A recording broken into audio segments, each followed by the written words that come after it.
बिस्मिल्लाहिर्रहमानिर्रहीम। अस्सलाम वालेकुम। सऊदी अरबिया वापसी के लिए सऊदी अरबिया गवर्नमेंट की तरफ से वज़ारत दाखिला की तरफ से जो शराइत रखी गई थी उनको ख़त्म कर दिया गया है, जैसे पीसीआर टेस्ट, रैपिड टेस्ट और सऊदी अरबिया में क्वारंटाइन।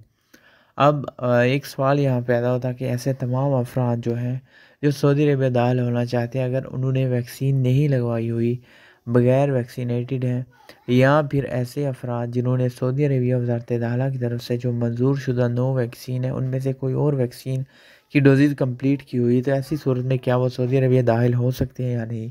अगर हो सकते हैं तो क्या उनका पीसीआर टेस्ट किया जाएगा? क्या उन्हें क्वारंटाइन पैकेज लेना होगा? इसके मुतल्लिक़ वज़ारत दाखिला का क्या कहना है?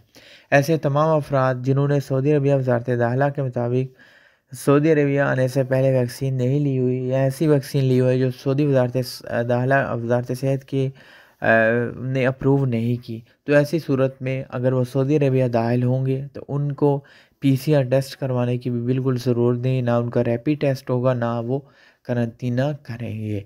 यानी अगर वैक्सीन ली हुई है तो तब भी कोई प्रॉब्लम नहीं, अगर नहीं ली तो तब भी कोई भी मसला नहीं है।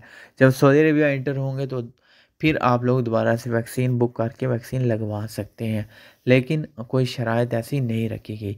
इसके बाद यहाँ एक और बात शेयर कर दूँ कि वो कौन सी नो वैक्सीन है जो वज़ारत सेहत की तरफ से अप्रूव है, उस वीडियो का लिंक डिस्क्रिप्शन में है, वो वीडियो लाजिम देखिएगा।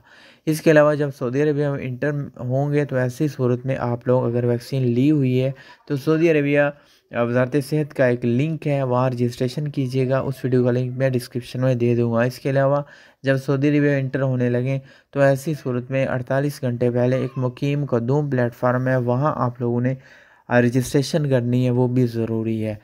उसका लिंक मैं डिस्क्रिप्शन में दे दूँगा, वीडियो भी लाजिम देखिएगा। Thanks for watching. अल्लाह हाफ़िज़।